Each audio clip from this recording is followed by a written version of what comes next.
Cara, é incrível como um desenho inofensivo como My Little Pony consegue se envolver em várias polêmicas, mas não de propósito e sim por causa dos fãs malucos, como de um garoto que queria morar no céu com a Applejack.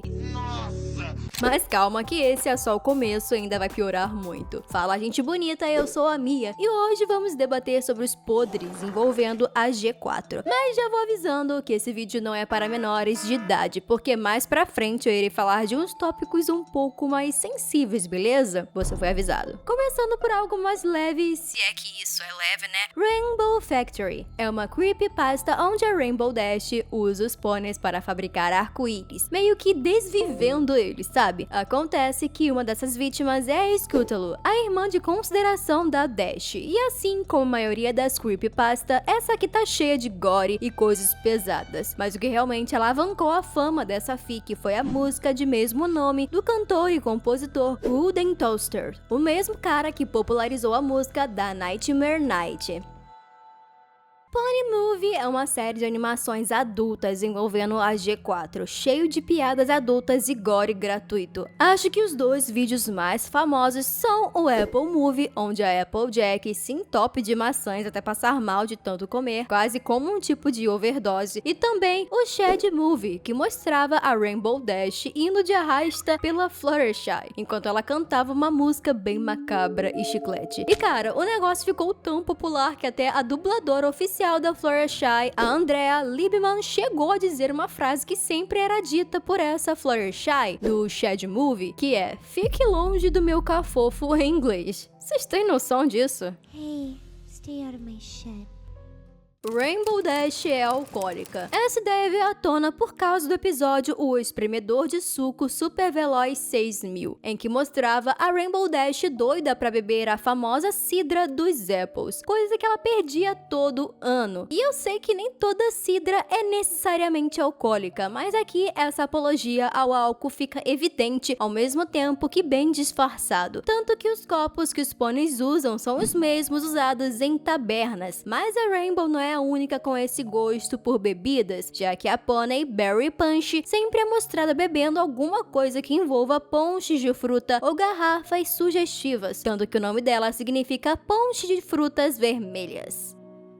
Weird Al teve um filho com a Pinkie Pie. Pra quem não sabe, o Cheese Sandwich foi inspirado numa pessoa real e famosinha lá na gringa, o Weird Al. O cara basicamente recebeu uma poniçona. Até aí tudo bem, o negócio foi quando a Pinkie apareceu com o filho que ela e o Cheese Sandwich tiveram, fazendo os fãs perguntarem se o Weird Al teria tido relações íntimas com a Pinkie Pie. Mano, é um desenho. O que é que esses caras estavam pensando? Vai, me fala aí, vocês acham que esse pessoal aí exagerou pela poniçona desse cara ter engravidado a Pink? Me digam aqui nos comentários. Twilight morreu na terceira temporada. No meu vídeo onde eu falo sobre Skyros, eu cheguei a mencionar uma teoria sobre a Twilight ter morrido com o seu corpo físico para retornar como uma alicórnio divina. Essa teoria tem como base aquela cena em que os elementos das Many Six praticamente pulverizam a Pony. Princesa Moléstia, criada pelo John Jalseco. A personagem tinha a mesma aparência da Celestia, mudando só a cor do cabelo mesmo. E como o próprio nome dessa tal princesa diz, ela aliciava os pôneis sem consentimento deles e até obrigava eles a...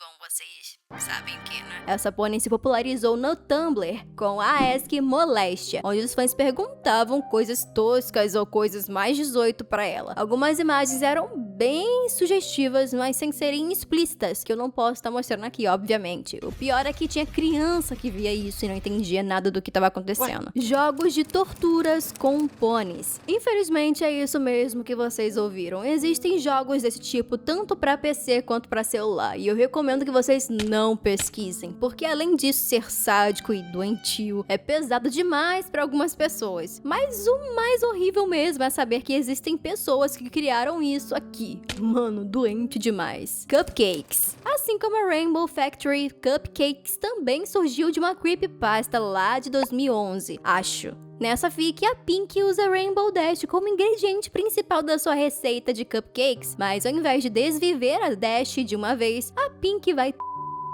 pônei de várias maneiras diferentes, chegando até a ser pior que a da creepypasta. E pra piorar a situação, a música que usaram nesse clipe doentio é a do cantor Andrew, que disse ter gostado do clipe e ainda se simpatizou com a Pinkie Pie. E olha que essa não vai ser a única vez em que My Little Pony conquistou vários fãs, só que de maneira errada. Por acaso você foi um desses fãs? Smile, uma animação tão violenta quanto a de Cupcakes. E adivinha, foi a mesmíssima pessoa que animou ela. Que maravilha, né? E de novo, é sobre a Pinkie Pie, as suas amigas das piores maneiras possíveis. Algumas são até bem nojentas, bem no estilo de Happy Tree Friends mesmo, saca? Então, jovem, já esteja avisado que esse tipo de vídeo não é pra ser visto. Sinceramente, nem vale a pena o seu tempo. Aliás, deem um like nesse vídeo se vocês já conheciam esses tópicos que eu falei até aqui. Mas se você não sabia de nenhum desses, dá um like mesmo assim. Fanfics pesadas. Creepypastas e fanfics envolvendo os pôneis da G4 não é algo de agora, como vocês viram antes com as fics da Cupcakes e da Rainbow Factory. Só que essas não foram as únicas creepypastas que surgiram nessa época, como a tosse, que se não me engano era sobre um vírus que ia infectando todos os pôneis um a um, e a maneira como eles descobriam se alguém estava ou não infectado era se ele tossisse,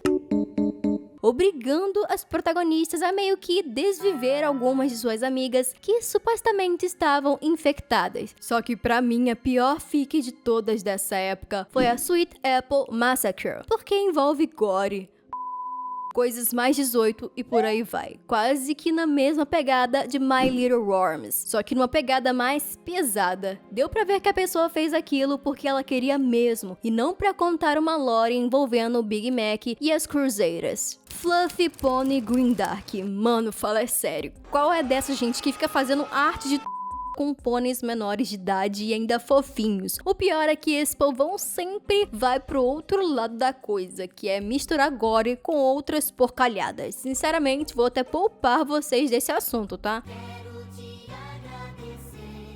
MLP para maiores. Um fato sobre a internet, jovens. Se é popular, vai ter conteúdo adulto, infelizmente. E um desses conteúdos envolvendo a G4 de My Little Pony que estourou naquela época de 2012 foi o Band from Equestria, onde uma pessoa era transformada em pônei pela Trixie. E conforme ele vai conhecendo cada pônei, o protagonista acaba fazendo coisas não muito legais com as personagens, saca? Eu acho que vocês me entenderam bem. Enfim, o game acabou virando meme depois de um tempo, principalmente depois do antigo canal de jogos, o Strong Star Productions, fazer uma gameplay dele, o antigo canal do Gabes. Ponysonas. Esse é o nome dos personagens originais criados por alguém, os famosos Os. E bem, no comecinho da G4, as primeiras Ponysonas que apareceram na série eram de pessoas que já trabalhavam na Hasbro, como foi o caso da Hold Dash e da Wildfire, que além de estrearem na série, chegaram a fazer pequenas participações em alguns quadrinhos também. Mas o primeiro Os a aparecer na G4 foi o Stellar Eclipse, um pônei que apareceu no episódio 22 da 4ª temporada. Isso aconteceu depois que a Hasbro e a GHX fizeram uma parceria com uma ONG, a Make-A-Wish, que visava realizar os desejos de crianças e adolescentes em estado terminal de câncer ou outras doenças terminais. E o criador do Stellar Eclipse foi um desses adolescentes. Bem maneiro, né? O problema foi que o pessoal começou a atacar hate no garoto simplesmente por nada. Ai, que maldade, cara! Possivelmente por inveja por ele ter sido o primeiro fã a ter o seu Os aparecendo na série. E como já era de esperar, ainda teve gente fazendo artes adultas com o Stellar Eclipse. Cara, imagina como deve ter ficado a cabeça desse rapaz na época. Mas não se preocupem porque o rapaz está bem hoje em dia e até faz lives com o seu Os. Aliás, se vocês iam querer um vídeo mostrando todas as Ponysonas da G4, comentem aqui embaixo se quiserem, beleza? Bullying por gostar de My Little Pony. Quando o assunto é My Little Pony e meninos, nem todo mundo enxerga isso de maneira normal, como foi o caso de um garoto estadunidense que sofreu um hate absurdo simplesmente por ter uma mochila da Rainbow Dash. E como vocês acham que a escola quis resolver isso? Banindo o garoto da escola só porque isso instigava ainda mais o bullying. Fala sério, cara, que tipo de diretor faz isso? Nossa, tô revoltada, meu Deus. A escola só foi voltar para trás 2 meses depois de um outro garoto tentar ir de churras por também gostar de My Little Pony, se desculpando pelo que fizeram com ele. Foi o mínimo, né? E essa coisa de fazer bullying com garotos que gostam de My Little Pony ficou tão popular que várias pessoas começaram a fazer desenhos com as Mane Six e outros personagens pedindo para pararem de fazer bullying com os outros, em especial os Brownies. Mas e aí, pessoas? Já sabiam de todos esses podres envolvendo a G4 de My Little Pony? Qual desses fatos mais te chocou? E se você souber de mais informações desse tema que eu não falei aqui, coloque nos comentários. Muito obrigada por assistirem e hasta la vista!